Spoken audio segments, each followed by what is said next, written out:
Donald Trump has imposed new tariffs on imports from Mexico and Canada and has doubled the tariffs already put in place on Chinese goods. Canada and China have retaliated with tariffs of their own against U.S. goods, sparking fears of a global trade war and higher prices. But what exactly are tariffs and how will they affect everyday consumers? We're going to talk about it. Let's get into it.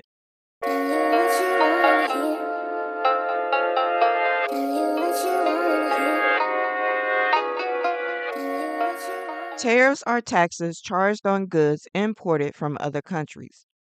The companies that bring the foreign goods into the country pay the tax to the government. Typically, tariffs are a percentage of a product's value. So, imposing a 20% tariff on Chinese goods means that a product worth $10 would have an additional $2 charge applied to it. Now, these companies can choose to either eat that cost or pass some or all of it onto their customers. The US has typically charged lower tariffs on goods than other countries, which means his plan could lead to a sudden and sharp increase in tax rates and the prices people pay at checkout. Why is Trump using tariffs? Tariffs are a central part of Trump's economic plan. He says that they will boost U.S. manufacturing and protect jobs, as well as raising tax revenue and growing the economy. Goods from China, Mexico, and Canada accounted for more than 40% of imports into the U.S. When he first announced these plans, the president said that he was taking bold action to hold these countries accountable to their promises of halting illegal immigration and stopping, drugs from entering our country. Now, the administration is saying that they haven't upheld their part of the deal, and therefore, Trump is imposing these tariffs on Canada, Mexico, and China. A 10% charge on all goods imported from China started on February 4th. And Trump later said shipments worth less than $800 would be exempt. Then on February 10th, China responded with its own tariffs, including a 10 to 15% tax on some U.S. agricultural goods. Beijing has also started targeting various U.S. aviation, defense, and tech firms by adding them to an unreliable entity list and imposing export controls. The 10% levy doubled to 20% on March 4th. Trump has introduced 25% tariffs on goods from both Canada and Mexico. And these just started on March the 4th. Meanwhile, Canadian energy imports face a 10% tariff. Trump had previously said the month long delay would let the U.S. see whether or not a final economic deal with Canada could be reached. So he has delayed the tariffs against Canada and Mexico for a month to see if they can come to some type of agreement. Canada may also restrict U.S. access to its energy. It is the top oil supplier to the U.S. and also provides some electricity to 30% of the state. Now, in Mexico, Mexico also delayed retaliatory tariffs on U.S. goods after this initial pause. President Claudia Sheinbaum agreed to send 10,000 members of the National Guard to the U.S. Mexican border to prevent the trafficking of drugs, in particular fentanyl. She said the U.S. had in turn to agree to increase measures to prevent the trafficking of high power American weapons into Mexico. Now, the month long tariff exemption is for cars made in North America that comply with the contingent's existing free trade agreement. And this was negotiated by Trump and sets out rules for how much of a car must be made in each country to qualify for duty free treatment.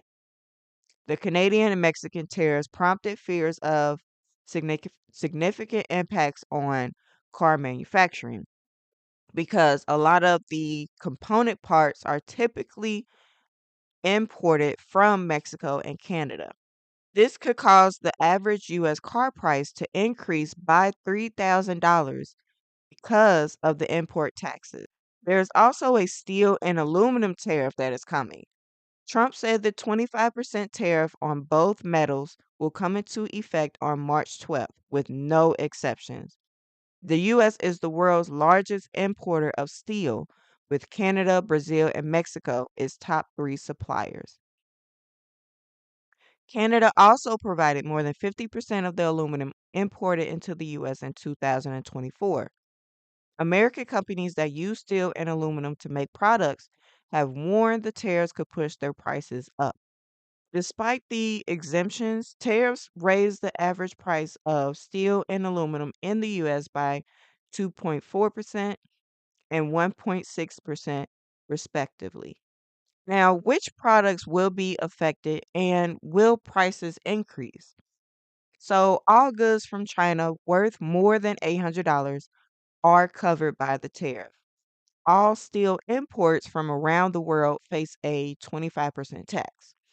Mexican and Canadian goods will also be subject to a 25% levy. A 10% tariff has been added to Canadian energy exports. Goods from Mexico that could be affected include fruit, vegetables, alcohol, spirits, and beer.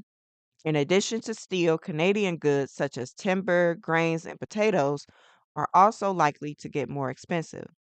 And then, of course, the avocados that we get from Mexico. An increase in the cost of Canadian oil and electricity could push up prices across the board. U.S. tariffs on imported washing machines increased the price of laundry equipment by 34%. Prices fell once the tariffs expired. It is estimated that the Mexico and Canada tariffs, combined with adding another 10% tariff on Chinese goods, could raise prices on everyday purchases by 0.81% to 1.63%. Capital Economics said the annual rate of U.S. inflation could increase from 2.9% to as high as 4%. So, what effect will this have on the everyday consumer? If these companies do not meet the costs or find ways to cut costs, then more likely they will pass those costs on to consumers, raising their prices, making inflation higher, and making it harder for us, everyday consumers, to afford everyday goods such as food, such as parts for our cars, getting our cars, going to a mechanic, getting our cars fixed. Trump trying to spark a trade war, or is this a tactic in order to get the U.S. to produce more than it is importing? Because I can see where this is coming from. It is part of his agenda of keeping jobs in America, being self sufficient, not heavily relying on other countries for necessary, um, goods, food, materials, and therefore. So I could definitely see um, why this can be a tactic in order to get companies to produce more in the United States. But is this the right way? And is the effect of these tariffs going to be detrimental to American taxpayers? Let me know what you think in the comments below. Make sure that you like this video and you subscribe to the channel. And I will talk to you in the next one. Make sure that you watch this one.